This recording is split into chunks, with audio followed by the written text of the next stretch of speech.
आता आज जी आमसभा झाली तर तसं पाहिलं तर जनतेने खूप आज अधिकाऱ्यांवर पाडा वाचला, तुम्ही ते ऐकलं, परंतु तुम्ही विरोधी पक्षात होते. तर याची जर सुधारणा नाही झाली तर त्या संदर्भातलं तुमचं काय आंदोलन नवीन पद्धतीचं राहणार का?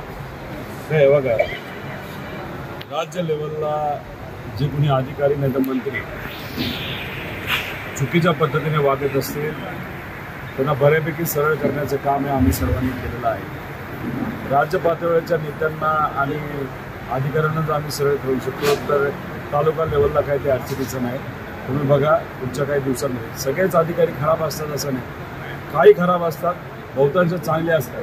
चांगल्या अधिकाऱ्यांवर आमचा विश्वास आहे. मग जे खराब आहेत त्यांना आम्ही सरळ केल्याशिवाय राहणार नाही. लोकसुद्धा आता चिडलेली आहे, तर किती वेळ त्यांना विनंती करायची, विनंतीच्या पुढे काही अधिकारी गेलेले आहेत, त्यामुळे त्यांच्यावर आम्ही मोठ्या त्यांच्या वरिष्ठ अधिकाऱ्यांकरता कारवाई नाही तर आंदोलन अशाच पद्धतीने त्यांना धडा शिकवल्याशिवाय राहणार.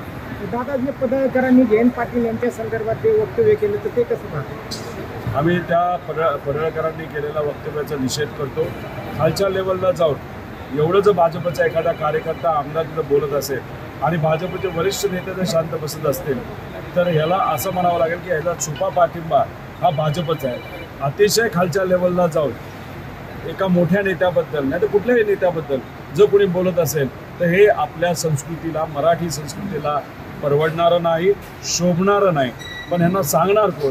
यांचे नेते छुपा पाठिंबा जर अशा पद्धतीच्या वक्तव्याला देत असेल तर मग हे संस्कृती, आपली राजकीय संस्कृती महाराष्ट्राची तळागाळाला गेली असं आपल्याला म्हणावं लागतं. दादा छगन भुजबळ केलं की आंतरवाळीमध्ये जी दगडफेक झाली त्या बैठकीमध्ये शरद पवार यांचेच आमदार होते, तर त्या संदर्भात कदाचित त्यांचा अभ्यास जरा कच्चा आहे. त्यांनाही माहिती आहे की लोकांनाही माहिती आहे की तिथं कुणीतरी आदेश पोलीस प्रशासनाला दिला. एका बाजूला तुम्ही प्रशंसा देवेंद्र फडणवीसांची करता. देवेंद्र फडणवीस त्यावेळेस कोण होते? तो होम मिनिस्टर होते. तिथं असणारा जो पोलीस अधिकारी हा कोणाचाच आदेश तिथं ऐकणार नाही, फक्त होम मिनिस्टरचा आदेश ऐकणार. अख्ख्या जगाने बघितलेलं आहे, त्या पोलीस अधिकाऱ्याला वरिष्ठ एका व्यक्तीचा कोणाचा तरी फोन आला आणि होम मिनिस्टर या त्यांच्या कार्यालयातून कोणी फोन केल्याशिवाय कुठलाही अधिकारी हा तिथं दंडाशाही नाही तर आपण ज्याला लाठीचार्ज म्हणतो, लाठीचार्ज करणार नाही. उलट तिथं आदेश हा होम मंत्रालयातून आला आणि तिथं त्या पद्धतीचं वातावरण हे झालेलं आपण सर्वांनी बघितलं. गरीब महिला, लहान मुलं, मुली, वडीलधारी यांची डोकी फुटलेली ही सगळ्यांनी तिथं बघितलेलं आहे. त्यामुळे कृपा करून कुठल्याही व्यक्तीला, किती मोठा नेता असो, कुठल्याही समाजाचा असो, मराठा समाज असो, ओबीसी असो नाही तर कुठेही असो, जर तिथं पोलीस प्रशासनाकडनं रबर बुलेट आणि तिथं लाठीचार्ज झाला असेल त्याचं समर्थन कुणीही करू नये आणि उगाच त्याला राजकीय वळण देऊ नये. देवेंद्र फडणवीस साहेबांबद्दल तुम्हाला प्रशंसा करायची आहे, तुमच्या राजकीय लेवलला तुम्ही करा. पण आज आमचा प्रश्न असा आहे की मराठा समाजाला वाटतं त्यांना न्याय मिळाला नाही. मराठा समाजासाठी मराठा भाजपच्या आणि सत्तेतल्या नेत्यांची तुम्ही एक वेगळी समिती बनवता. त्याचबरोबर ओबीसी नेते जे सत्तेतले त्यांची एक वेगळी समिती तुम्ही तिथं बोलवता. त्यानंतर बंजारा समाजाचं प्रतिनिधित्व तुम्ही मुंडेंना करायला लावता.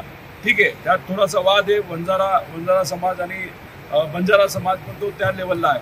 त्यानंतर धनगर समाजाचं प्रतिनिधित्व हे सत्तेतले नेते करतात.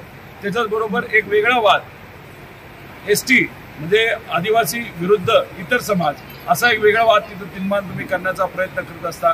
हिंदू मुस्लिम करायचं असेल तर तुम्ही तिथं राणेंना पुढे करता.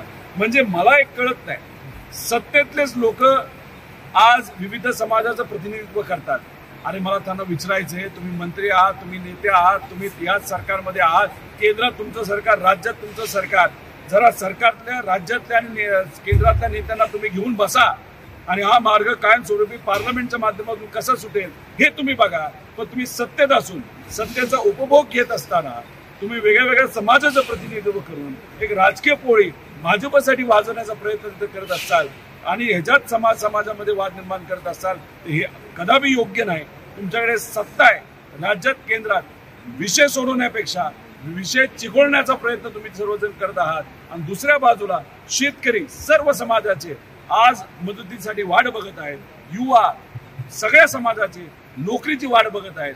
महिला सर्व समाजाच्या आज त्यांच्यावर अत्याचार होते, त्या बाबतीत कुणी बोले ना, फक्त समाजामध्ये वाद निर्माण करून भाजप राजकीय पोळी भाजते असं आमचं ठाम मत आहे. दादा, पावसाचे प्रमाण खूप झालेले, शेतकऱ्यांचे पिकं वाया गेलेले, त्या संदर्भात तुम्ही पीक पाणी आणि पुराची पाहणी केलेली आहे, तर त्या संदर्भात काय करू का? कर्जत, जामखेड बरोबर अहिल्यानगरमध्ये असणारे अनेक तालुके, शेजारचा बीडचा जिल्हा, त्याच्याच बरोबर आपण जर बघितलं तर मराठवाडा, खानदेश, विदर्भ, काय पश्चिम महाराष्ट्रातला भाग गेल्या 3 दिवसामध्ये मोठ्या प्रमाणात इथं पाऊस झालेला आहे.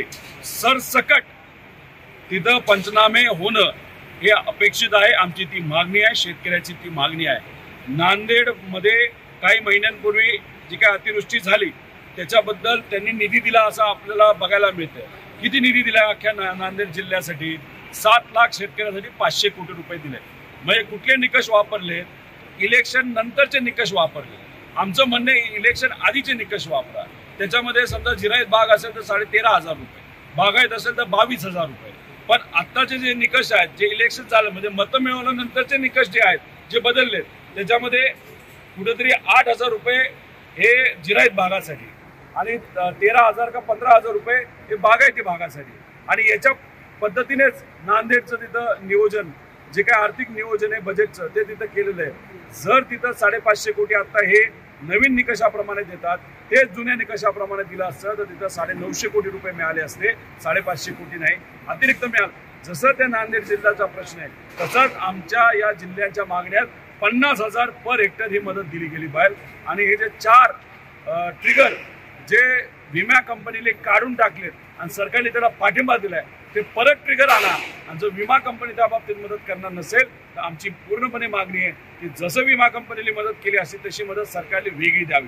म्हणजे नांदेड जिल्ह्याचा बोलायचं झालं तर त्याला 900 कोटी रुपये हे सरकारी मदतीने जुन्या GR पद्धतीने मिळालं असतं आणि 1,500 कोटी हे विम्याचे मिळाले असते. म्हणजे टोटल तिथं असणाऱ्या 7 लाख शेतकऱ्यांना किती रुपये मिळाले असते?